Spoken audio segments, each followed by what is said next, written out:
মানুষগুলো পেরেশান হয়ে হজরতে মূসা পয়গম্বরের কাছে যাবে।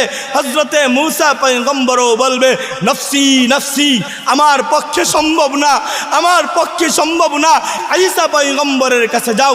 মানুষগুলো পেরেশান হয়ে হজরতে ঈসা পয়গম্বরের কাছে যাবে।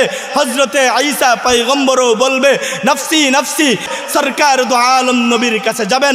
আল্লাহর নবী রাহমাতুল লিল আলামিন, আল্লাহর নবী শফিউল মুজনিবিন, আল্লাহর নবী আফতাবে নবুওয়াত, আল্লাহর নবী আকায়ে নামদার, আল্লাহর নবী ফখরে মওজুদাত, আল্লাহর নবী আহমদ মুস্তাফা, আল্লাহর নবী মুহাম্মদ মুস্তাফা সাল্লাল্লাহু আলাইহি ওয়াসাল্লাম সিজদার মধ্যে পড়ে যাবেন, সিজদার মধ্যে পড়ে যাবেন। আল্লাহ ডাক দিয়ে বলবেন হাবিব, আমি আপনাকে বড় বেশি ভালোবাসি, আমি আপনাকে অনেক বেশি মহাব্বত করি। কোটি কোটি উম্মতের সামনে আমি আপনাকে বেইজ্জতি করব না, লক্ষ লক্ষ নবীদের সামনে আমি আপনাকে বেইজ্জতি করব না।